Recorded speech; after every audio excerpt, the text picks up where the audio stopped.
Thank you, and welcome to all of you. It is wonderful to be often at the great and fabled cultural institution of the Upper East Side of Manhattan and all of Manhattan, the 92nd Street Y. And I think we're very lucky to be hearing from Richard Haass tonight. Tom told you that he has had a distinguished career as an American diplomat. Indeed, he has. Richard, we might as well just jump straight into it. I should also note that, like all the best people, he was born in Brooklyn, New York. So, yay, Richard. All right, so let's start with some basics about a world in disarray. I feel like we look at the world now. I told you on the phone the other day when we discussed this, I used to think, the world gets more dangerous every year. I am now at the point where I look at the world and I think it's getting more dangerous just about every hour and a half. We are seeing, as we look at the world, I think it's fair to say, the collapse of old arrangements, assumptions, even alliances. What is the world's condition now, and what do you mean when you speak of disarray? Well, first of all, thank you, Peggy, for being here and doing this, and thank you all for being here as well. I wish this were more upbeat, though I will say, and we'll get to it, there are things that can and should be done. This is not a book of pessimistic fatalism. I wouldn't do that. Indeed, one of the reasons we're at a world as disarray is because of things we've done or things we haven't done. There's very little that's inevitable in history. Almost everything is the consequence of ideas and people and the fusion of the two. So we are where we are, again, not because it was scripted, but simply because of things that happen in human agency. As you know from your experience in government, it matters. In this case, the signs of the disarray, and the reason I chose the word, are unfortunately many. Looking at it regionally, you would say the Middle East is by any measure the least successful part of the world. The analogy I feel most comfortable with is the 30 Years' War from the 17th century in Europe, political, religious struggles within and across borders that show no signs of burning out anytime soon. Europe, which if we had this conversation, 3 years ago, we barely would have mentioned, because it looked like Frank Fukuyama's end of history. Well, history has returned with a vengeance, whether it's the Russian aggression in Ukraine, Brexit, the massive flows of refugees that have created powerful nationalist and populist reactions. You look at Asia, you not only have the historic challenge of China's rise, but the immediate challenge of North Korea's nuclear capability, which is on the verge of getting married up with long-range ballistic missiles that could reach the continental United States. That will happen sometime during the first term of the new president. And beyond specific problems in places like Latin America and Africa, you've got a pattern in the world of a gap between various global challenges, whether it's cyberspace or trade or terrorism, what have you, and global arrangements. Now, we bandy about the phrase international community all the time. Well, the hard, cold reality is that there really isn't much international community. What there really is a significant shortfall between the scale and the challenges and the nature of the responses. So you add all this up. It's not chaos, it's not anarchy, and I looked at other words. But it's more than disorder. See, I am somewhat optimistic. It's just everything's relative. And I literally took out this thesaurus and basically thought disarray captured best where we are. The thing that concerns me most, though, because it's not a photograph, it's a moving picture. And if one looks at where we are as opposed to where we were 5 years ago, 10 years ago, 15 years ago, I think it's demonstrably worse. The analogy I use in the book is one of, if there were a share of stock called State of the World, Inc., it would have suffered at least a correction and maybe something of a bear market. And that is where we are. But isn't it kind of amazing? I mean, a lot of stuff is hitting the fan at the same time. Say, in the past 5 years, we have seen what most of us, I think, assume is we have witnessed the collapse of the Cold War consensus. Sure. Then we witnessed the collapse of the post-Cold War consensus. It feels profoundly fluid, and it feels like, wow, how did this all happen at the same time? Then I'll get a little bit more specific, but it's just sort of an amazing moment in history, is it not? Absolutely. That so much that had been, for 75 years really, prevailing and more or less ordering the world in a rough way, is suddenly swept away. Absolutely. The subtitle of the book is American Foreign Policy in the Crisis of the Old Order, and it's derivative of Arthur Schlesinger Jr., who used the same phrase. And that when I speak about the old order, I actually mean both things you alluded to.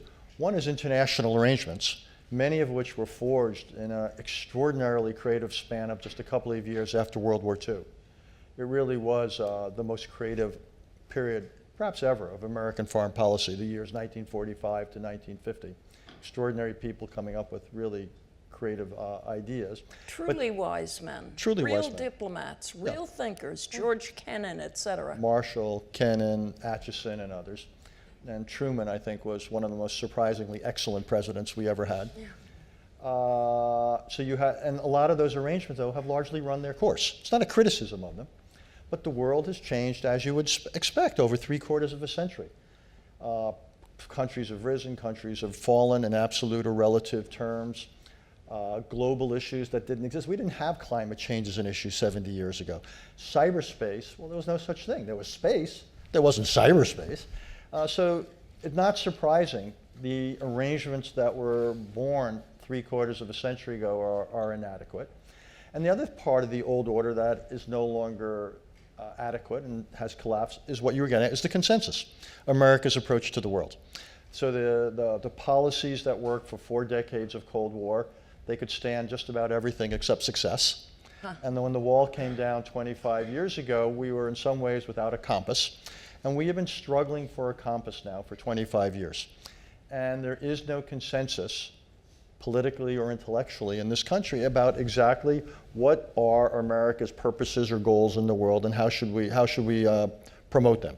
That is simply, and we've seen, if you think about it, the presidents of the post-Cold War era, beginning with one of the ones I work for, President Bush the father, Bill Clinton, George W. Bush, Barack Obama, we have moved in, and the swings have been pretty significant, particularly over the last 16 years. And again, I think this is reflective of the fact that intellectually there is no consensus. So I'm going to give this to you kind of broad, go anywhere you want on this. But we have just had two-term presidencies in a row, George W. Bush, Barack Obama.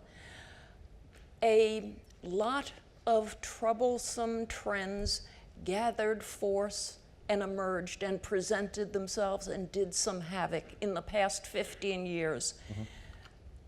Whether or not you characterize those presidencies as, in terms of foreign policy, unsuccessful, moderately successful, successful, give me a sense of what these 2 presidencies maybe did not succeed at seeing and reacting to. Certainly the world we're talking about, the world in disarray, took some of its disarrayness in the past 15 years, yes? Oh, absolutely. And it's always dangerous to make predictions about how historians will look back on the present.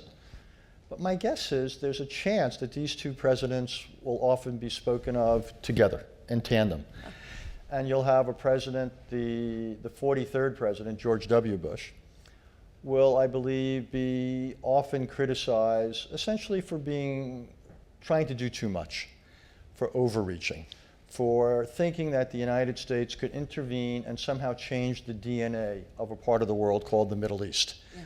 And my sense is that historians will be properly critical of both what he tried to do and how he did it. Let me ask you, what's the right word for Iraq? Because we're talking about Iraq. You've written about I can't recall the title of your book that said essentially there are necessary wars, and that was Afghanistan, and wars of choice, that was Iraq. Is it right, is it fair, is it just to call Iraq a catastrophe, a foreign policy catastrophe? That is fair. Unfortunately, it was a war of choice. War of choices are not necessarily bad, but there has to be a high threshold in order to justify undertaking them. And I don't believe Iraq met that threshold. And then the way it was carried out added to the cost. So again, I think people will look back on it and will be understandably critical. And it also helps set in motion some of the developments we're still contending with in the Middle East. President Obama came into office and in many ways was a reaction to what preceded him. That's not surprising, and we see that a lot in American history. And so his point of view, President Bush overreached, tried to do too much, and what President Obama largely set out to do, if you remember, was to withdraw American forces from that part of the world.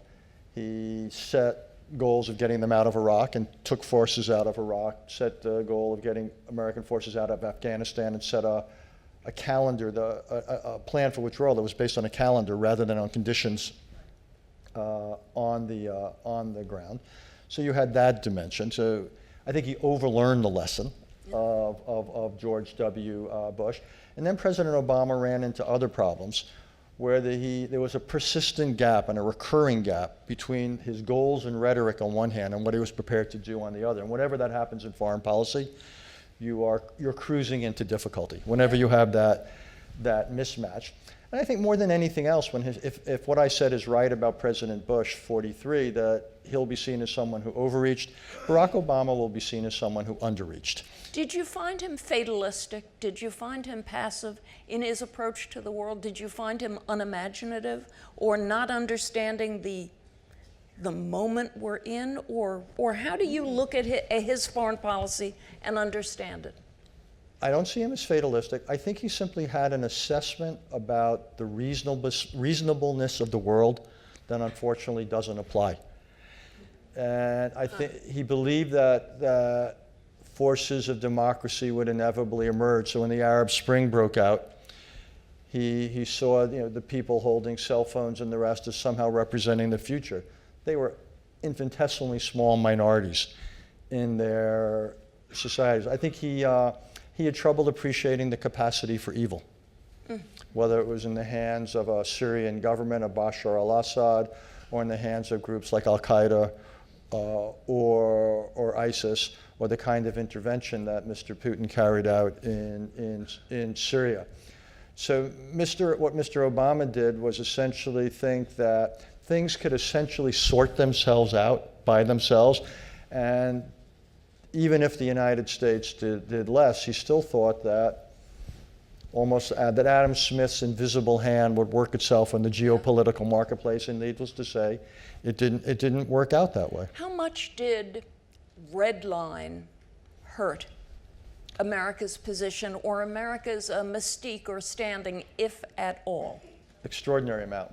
Just to fill in the background, in case everyone isn't familiar with it, the United States warned repeatedly that if Bashar al-Assad used chemical weapons, that would constitute the crossing of a red line, and there would be serious consequences. He proceeded to use chemical weapons several times, and there were not serious consequences. Instead, the United States ultimately worked with Russia on a diplomatic solution to getting rid of the chemical weapons. But the fact that we did not react was terrible for several things. One is it changed the dynamics of the Syrian civil war. In my view, it emboldened the government and undermined the confidence of the opposition. It sent a message to would-be proliferators of nuclear weapons that even if you use weapons of mass destruction, you can get away with it. So you can have all the non-proliferation policy you want in the world in a technical sense, but that one moment did a lot to undermine years of American efforts to discourage the spread of nuclear weapons. Around the world, it raised fundamental questions of American reliability. I can't tell you how many foreign ministers and other leaders in Asia and in other parts of the world took note of that, and they said, wow, if the United States isn't prepared to follow through on what it says there, Yeah. what might it mean for us? And I think this helps set in motion some of the trends of a world in disarray. It reinforced centrifugal forces everywhere. To take one specific thing in the Middle East, I actually think the Saudi Arabian misguided, and I would call it that, misguided intervention in Yemen in part was a result of this, where the Saudis felt they had to take matters into their own hands and they could no longer afford to defer to the United States. Wow. So when Obama first said his red line comment, when he said, you know, if you use those weapons, I will consider that a red line that cannot be crossed. There were two things about it to me. One was I was surprised an American president was speaking so vividly, as in, you do A and I'm doing B. And I'm saying it publicly and that's a vow. So I was surprised he was that vivid about it. And then when he essentially did not act on it, I thought, oh, that's a bad humiliation and that won't make the world better. Certainly true, but there was a pattern here. Assad must go, but then there was no mechanism for bringing it about. Mubarak, the push there. Gaddafi must go. We did the intervention, but then there was no follow-up. Yeah. It was. Do we look hapless in the world when they look at this? Well, I think if there was some. Okay, I used before the analogy. If there was a share of stock called World Order Inc., it suffered a correction or worse, a bear market. I would say if there were another share of stock called American Reputation, it has also suffered a significant loss. Not just from matters of foreign policy. I think our difficulty in functioning politically over the last decade, the gridlock, yeah, and flirting with not dealing with debt, the inability to pass legislation, government shutdowns, sent a terrible message to the world about the dysfunctionality of American foreign policy and public policy, rather, more broadly. I think both the campaign and the transition have hurt. And what was said, what were various the campaign of 2016 and yes, this transition. And this transition have also raised questions for a lot of people around the world. This is not the United States they thought they knew. Yeah. And I can't tell you how often I've seen references. Another thing, I could be wrong here, but probably the only public policy issue where Bernie Sanders, Hillary Clinton, and Donald Trump all agreed was in their opposition to the Trans-Pacific Partnership, this large trade agreement that had been negotiated. We can talk or discuss about the merits of the agreement. I happen to be in favor of it. But for the countries of the world that signed onto it and often paid a large domestic political price to do so, they felt this was Lucy and the football. They could not believe that the United States, after they had done all this, essentially, wow, we basically said, oh, we've changed our mind. Again, reliability. If you're going to be the country that's going to try to shape the international system to build order, if you suddenly become unpredictable and unreliable, it shouldn't surprise anyone that disarray or worse is the consequence. I have thought, tell me if you see this way. Whenever I have spoken of various political leaders in various in nations in Europe and Asia, I have often gotten the impression, Richard, that the 2008 American economic, the Great Recession, that it dinged American mystique and its place in the world in some fundamental way that the U.S. government didn't quite notice. The world had looked at us for at least 100 years and thought we were an economic colossus, and they also thought they're competent. Those Americans, they know how to do this. Mm-hmm. 08 left them with less confidence and less respect. Absolutely. In part because 08 happened after 03. So Iraq already had the impact on the perception of American competence, and then 08 afterwards. So the two together were toxic. Then also, 08 wasn't just a reputational hit, but 08 had consequences for the rest of the world. Yeah. The rest of the world, we sneezed, the rest of the world caught cold. And so for them, they paid a price for what they judge as American mismanagement of the American economy, but the American economy is not some isolated phenomena. The American economy in many ways is central, critical to the world economy. And what it did was, again, it raised fundamental questions around the world about their comfort level with the US-led international order. They're not ready, and they weren't ready to put forward alternatives yet. But again, I feel every once in a while, I don't know if you have this feeling, I have the sense that we're living at a moment in which history is happening. And yes. Forces are beginning to gather and gain momentum and direction. And you take some of these, to use a different analogy, you take some of these dots or points, 2003, 2008 that you just mentioned, the Syria red line and so forth, the inability to follow through on the Trans-Pacific Partnership. People are beginning to connect the dots, and that is an unfortunate development. So we'll get around to, I suppose, current prognostications or thoughts about Mr. Trump and what foreign policy might look like, possibly in a Trump era. But let me ask, if we know things are kind of marked by disarray and a certain amount of dysfunction and certain tectonic plates are moving, if we all know that, and we all know we've got a new administration coming in, what are maybe 2 or 3 things we as Americans ought to know, or maybe ought to be thinking about the world and how to make it a little better, how to make our position a little bit better, how to make the world better, going in with a sort of feeling, you know, I was so impressed once Henry Kissinger said, he was asked, what's the answer to the so-and-so crisis? And he said, Americans are always looking for the answer, but some things you can't find the answer. Some problems just have to be managed. So as we think about managing this whole mess, how should we be thinking?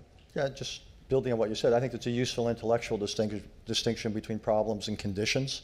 Problems can be solved, conditions at best can be managed, and it's important to distinguish between the two.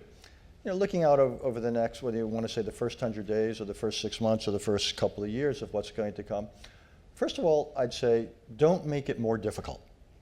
Yeah, it's a little bit, yeah, it's not so much if you're in a hole, stop digging, but I would simply say the inbox is already sufficiently challenging. Yeah. We don't need to go looking for additional challenges or create them. So I would say, for example, don't put out ideas about a two-China policy. The one-China policy has served us well, and we want the priority, say, to deal with North Korea.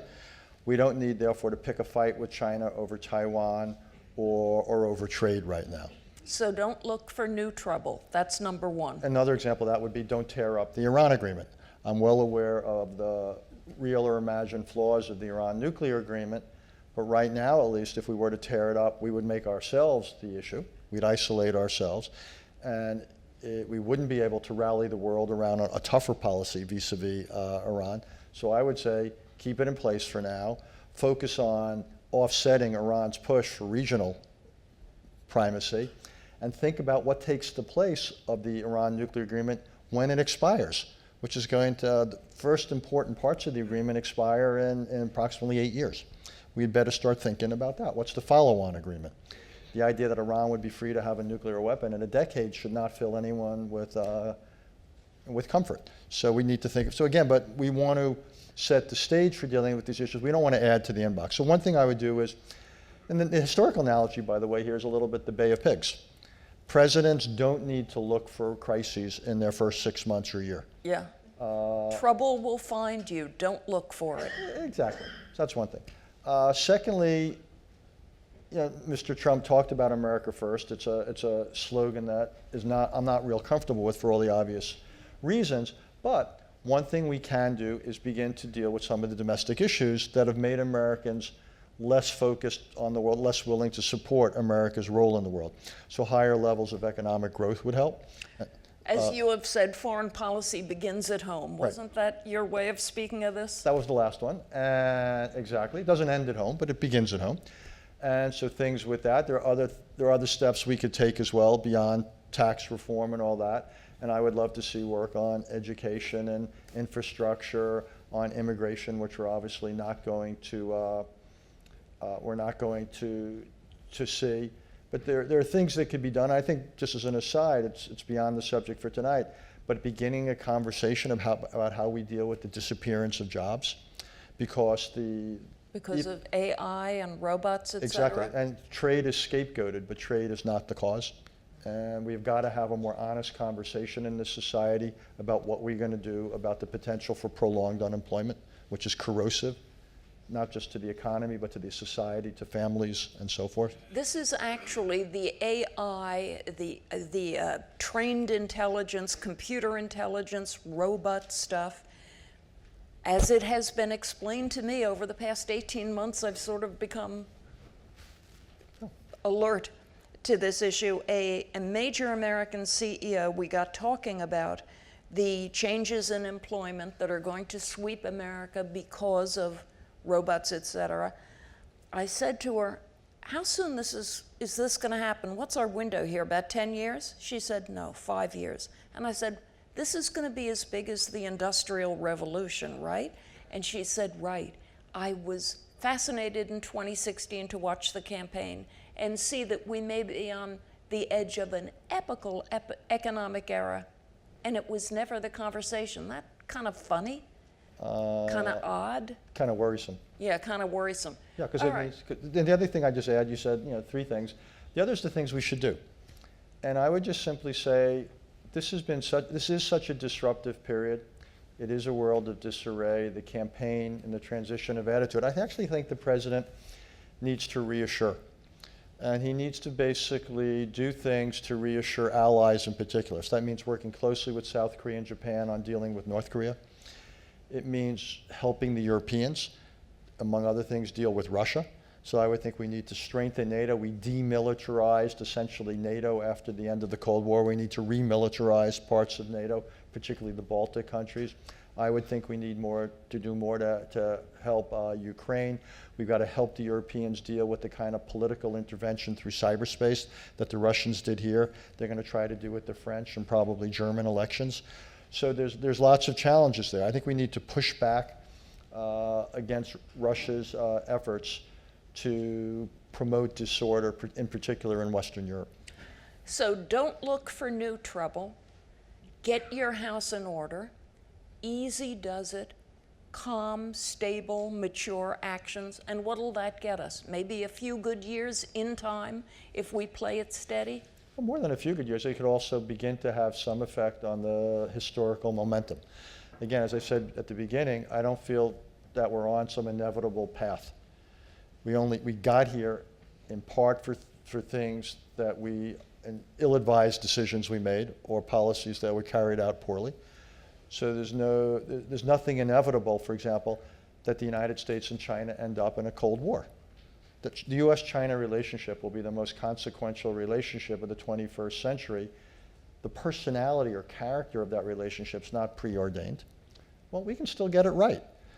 The upside of getting it right as opposed to getting it wrong is enormous. The ability to deal with regional and global challenges will hinge on that. Okay, that door is still open. The possibility is still there. So I'm not a pessimist.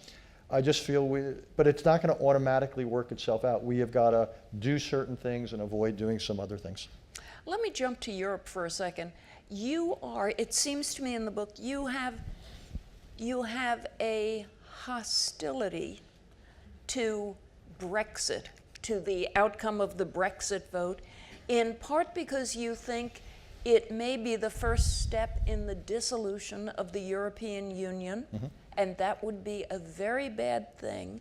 Tell me what America's interest is there, and give us a sense of A, why Brexit wasn't good, and B, what you think is going to happen with it. Well, again, you're right. What worries me about Brexit is its potential for Europe and the European Union. And just to take a step back, the European Union, which is the child of the European community, which is the child of the European coal and steel community, this was one of the great creative, to use that word again, innovations of the post-World War II world. Because think about it. Twice previously, World War I and World War II, France and Germany were at the heart of continental war and world war. And what the building of the European project was meant to do was so integrate the countries of the continent was that war would be unthinkable. And it succeeded. The problem is that 75 years later, it's taken for granted. And you have a whole generation of Europeans who sees Europe only in terms of how Brussels regulates them, or it doesn't do enough to prevent immigration. But these people are taking for granted, many people in Europe are taking for granted the enormous strategic benefits of Europe, and I don't take them for granted. If you look at the last few hundred years of history, the last 70 years have been something of an exception. So I want to keep that going. So I think that what's dangerous about Brexit is that, largely for reasons of immigration, it was also an anti-establishment vote. It was as poorly managed as any political project I've seen in recent memory. I think it has the potential to set in motion, again, centrifugal forces in Europe that would be extraordinarily counterproductive. Do you fear a return of the old nationalism in the populist wave that we are seeing that has been rising and may in the elections, in a few elections over the next 6 months, rise some more? I don't want to be melodramatic, but you certainly see the elements. Again, it's not inevitable that it reaches a certain point. I'm not saying history is going to repeat itself. It never exactly does. But yeah, we should be concerned about the rise of populism, the rise of nationalism. We're seeing it. We saw it in Britain. We're seeing it in Poland. We're seeing it in Hungary. We're seeing it to some extent in France. We're seeing it in Italy. We may see it to some degree, or already are in places like Germany. So sure. And what it shows me is the importance of dealing with some of these social and economic tensions. So this is in part the result of decades of low economic growth in Europe. There are problems of inequality. Brussels is seen as remote and unresponsive to the needs of governments. The entire European Union, I think, has made some terrible historical decisions.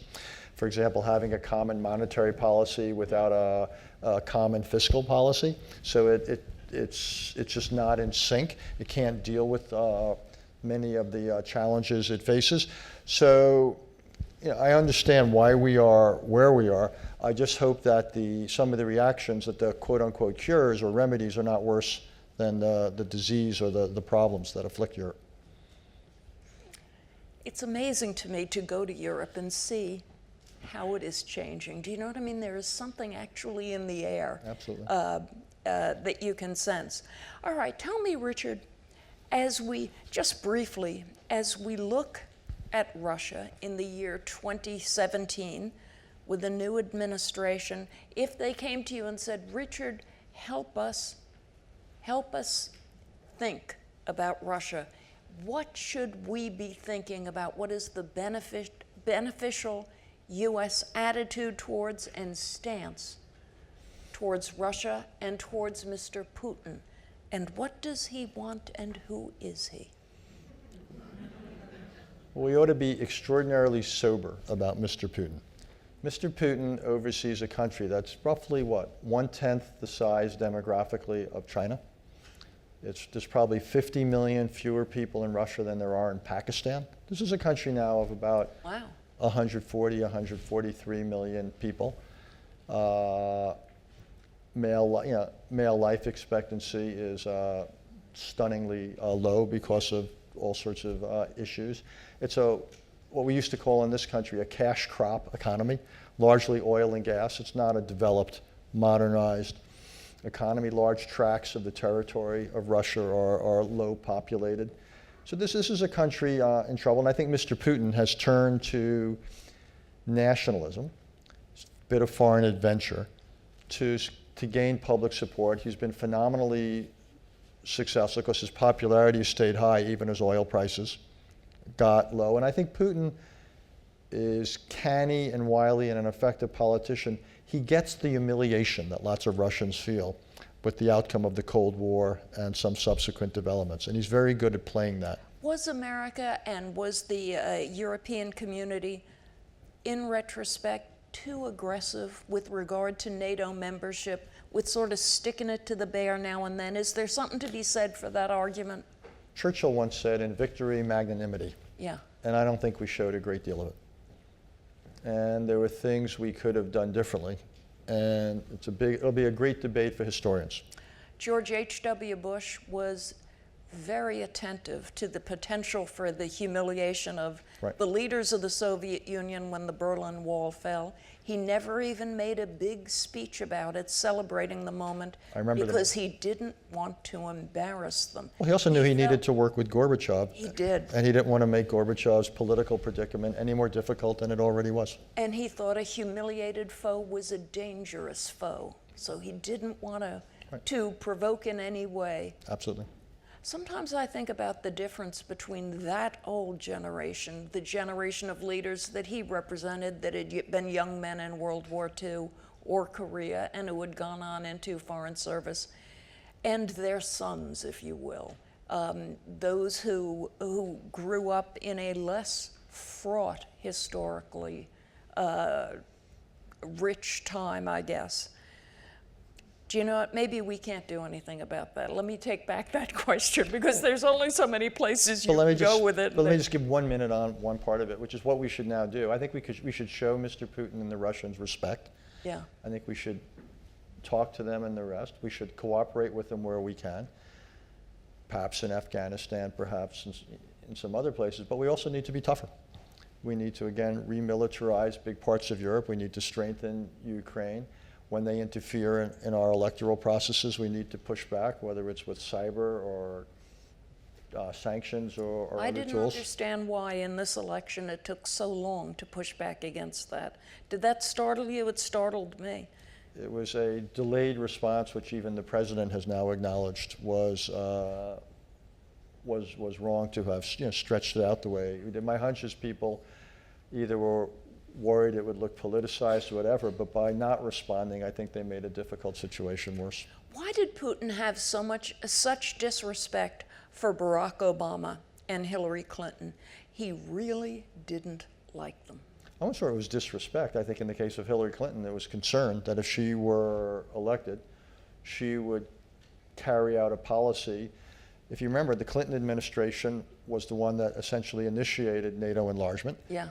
You would have support for what the so-called colored revolutions, trying to promote various types of liberal movements in the region, potentially within Russia itself. So I think that Mr. Putin very much saw a Clinton administration as potentially hostile to Russian interests. It also would have been slightly more assertive in the Middle East.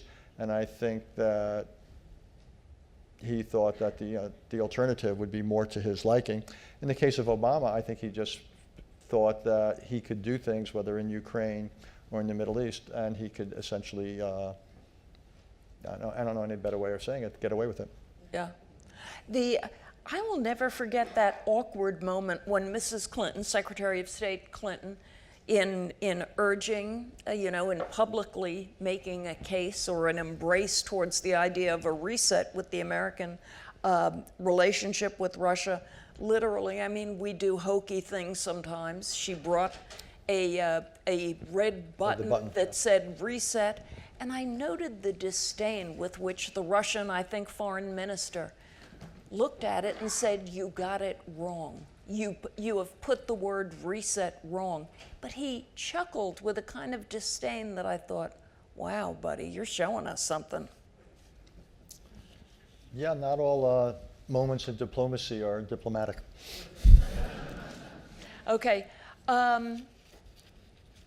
Briefly, China, you've already discussed it, but just give me a sense of if General Flynn and Rex Tillerson both came to you tomorrow and said, give me a few sentences on what our attitude in dealing right now with Chinese leaders ought to be.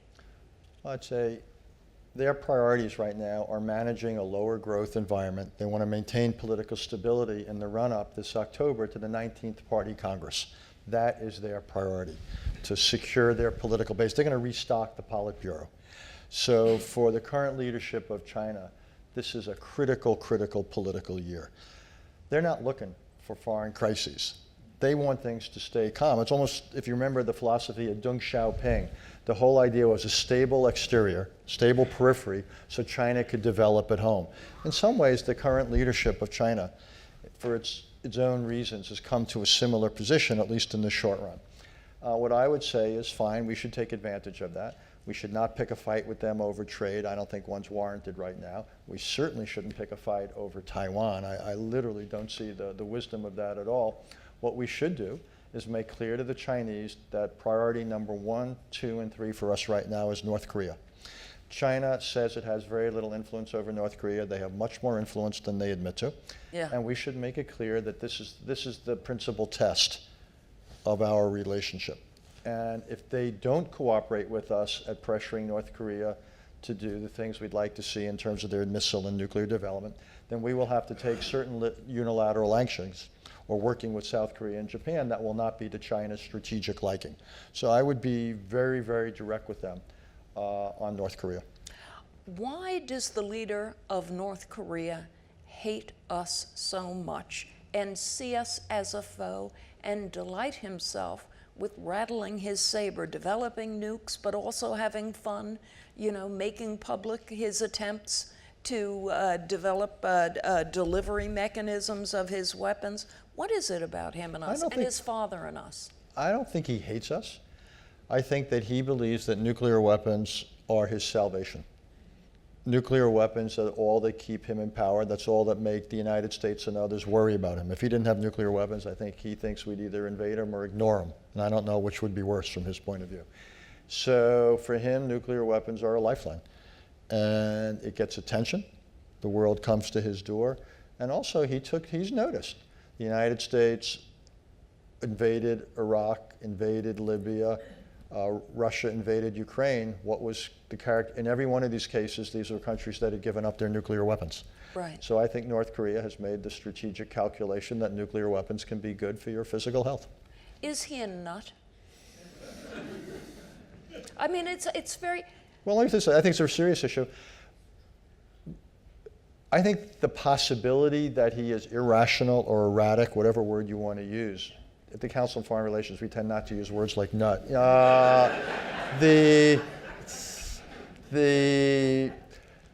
the fact that in a couple of years he could have nuclear weapons that could reach the United States, we have got I think a big decision for Donald Trump is going to be, is this a tolerable situation?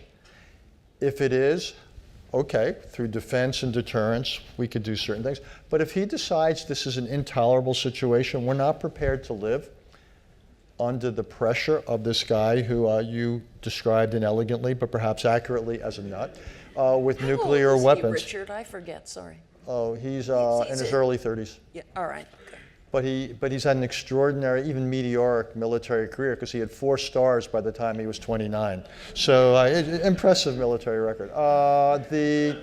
But no, we're going to have to decide whether, again, this is tolerable, or if the idea that we would be living in a world where he had the capacity to launch missiles, that if our defensive systems didn't work with complete success, that a weapon with a missile with a nuclear warhead can land on American soil.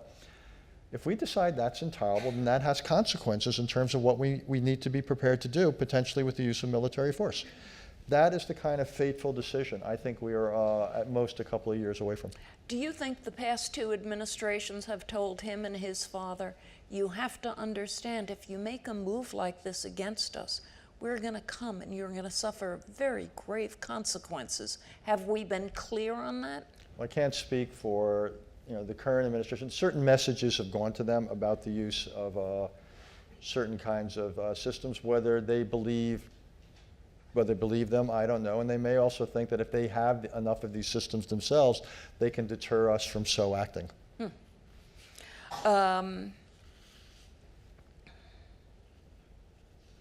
Here's a good one. I'm taking a look at some questions from the audience. In a way, we've touched on this, but maybe you want to go back and take a look. If you do, this question says, before we defined the role of the USA as the sheriff of the world, how do you see the role of the USA for the future? Well, it's one of my favorite words, because several years ago, probably about 2 decades ago, I wrote a book about the United States in the Clinton era, Bill Clinton era, and I called it The Reluctant Sheriff. And in the course of writing this book, I expressed regret, because I said I should have saved that term to describe Barack Obama, who much more than Bill Clinton, I would argue, has been a reluctant sheriff. The problem with the sheriff analogy, though, is it implies a degree of unilateralism or singularity, and it also implies a degree of law out there, and you're going to impose it. And in many cases, that just doesn't work. We've got to work with others, but say in cyberspace, there's no law. There's no accepted rules of the game. So, but more broadly, to answer your question, not to fight it, I would say the United States has got to act, it's got to lead, but we've got to find partners. We might find different partners for different issues in different parts of the world, but we have got to, I still think, be the lead actor. Things just don't happen successfully without us. So it's not an argument for unilateralism, but it is an argument for a degree of activism, though again, we've got to scale our goals to not just what is desirable, but what's achievable. And I think, again, we've, as coming back to where we were half an hour ago, I think we've paid a price when we've both overreached and underreached. And to me, the challenge is whether we can begin to get it right. Who are our best friends in the world? Who are America's best friends? Well, I'll answer it, though I will say something. In this very fluid world, it's not quite as clear as it was, say, during the Cold War. In the Cold War, you woke up in the morning and you didn't have to check the New York Times to know kind of who was with you and who was against you. Yeah. I think in this world, it's much more fluid. And countries can cooperate on Mondays, Wednesdays, and Fridays on some issues. And on Tuesdays, Thursdays, and Saturdays, they can be quite problematic on others. That's the way it is. It's a very dynamic environment. But I would say some of the countries would be, like in Asia, a country like Australia is probably now on the short list of our closest allies. Also, South Korea, Japan, Vietnam is moving in that direction. India, to some extent, is moving much more of a partnering direction. In Europe, With Mr. Modi and Mr. Obama, they've sort of hit it off on... not just them, that's two of them, but also this has been a rare example of historical bipartisan continuity. We've now probably had a good 2 decades or more of improved U.S.-Indian relations under Democrats and Republicans here alike, and under various Indian leaders as well. And the Indian economy, a lot of this talk has been depressing, I apologize, but one of the bright spots is the Indian economy.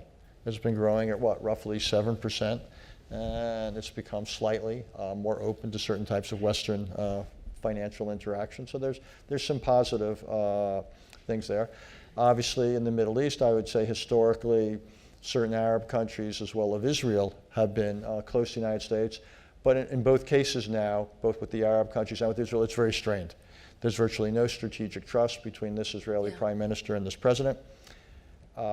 And the Arab countries, things have gotten very strained over the American reaction to the Arab Spring, the American reaction to Syria, and the U.S. agreement, the nuclear treaty with Iran. So those relations are much more difficult. In Europe, you still have good relations with Germany. The British and French, still pretty good. I would just simply say, though, that a lot of these countries now are so preoccupied that I think the era in which Atlantic relations were at the center of what the United States did in the world, I think that era is over. Yeah.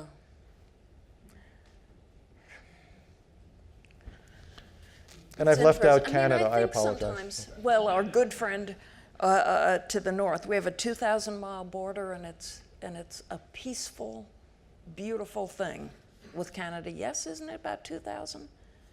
I think Ernest Hemingway wrote very beautifully. I think it might be at least that. Because it's kind of 3,000 miles from East Coast to West Coast. That's what I meant.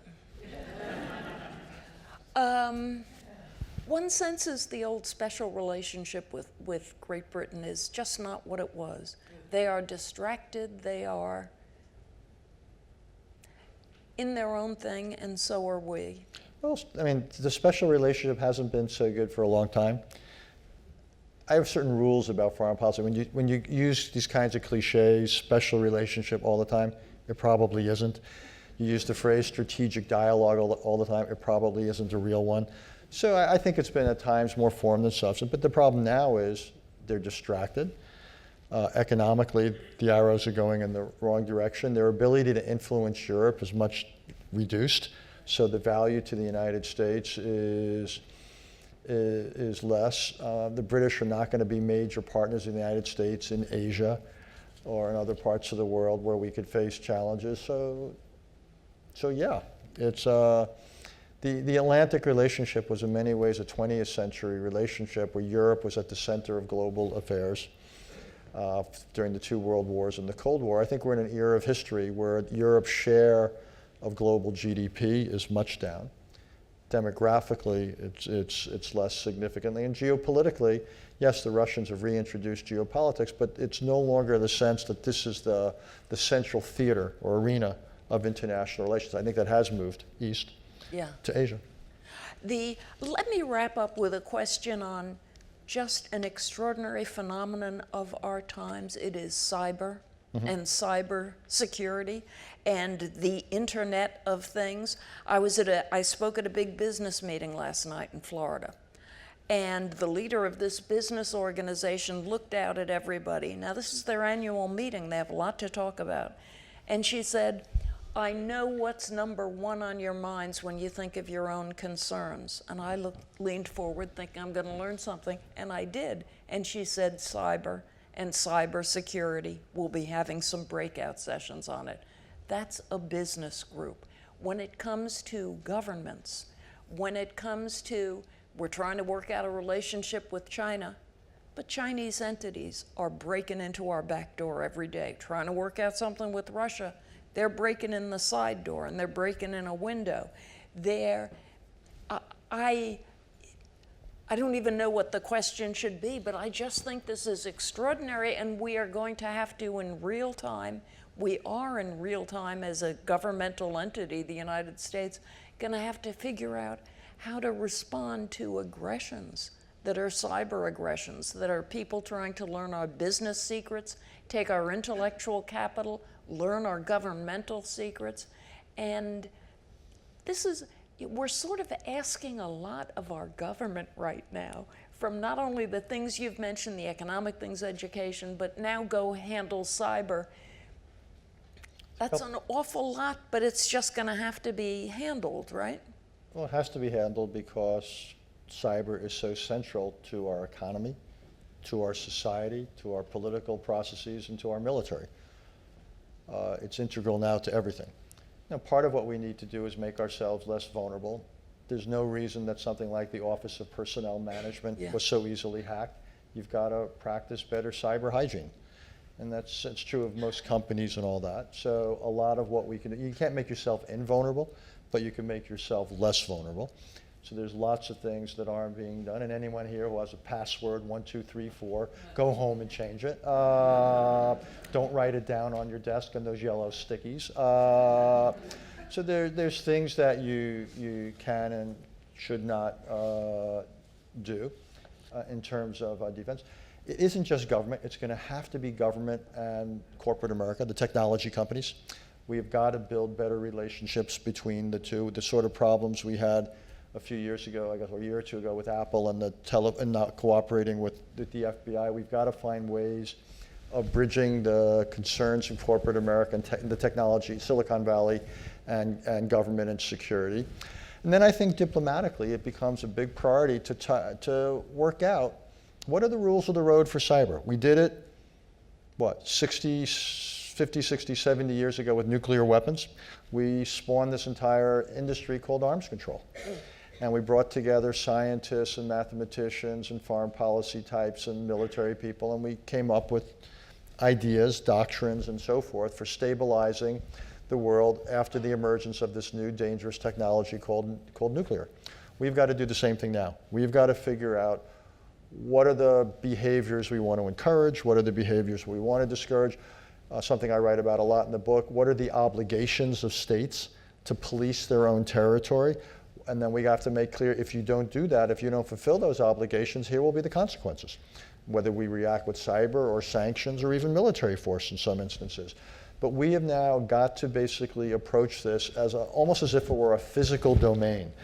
And we think a lot about how do we deal with the challenge to stability in the Middle East or in Asia and Europe. We've got to think no less systematically about how we deal with the challenge to stability in cyberspace. problem is extraordinarily complicated because there's so many players. It's so central to our economies and ways of life. Yet how do we try to set up rules and how do we enforce them or discipline behaviors? This has got to be on anyone's short list of priorities. You're saying in part clarity, clarity, clarity. Be clear as to your objectives. Be clear as to what you're saying to the world about the price of things, etc. All right. You should all go out and buy A World in Disarray. And for those who don't have it yet, I believe we are selling it downstairs where you're going to be signing books. That is the rumor. Okay, so buy this man's book. He is Richard Haass. He is wonderful. The book is excellent. And I thank all of you for coming tonight. You filled the house, and it's still cold outside. Thank you very much. And thank you, my Richard.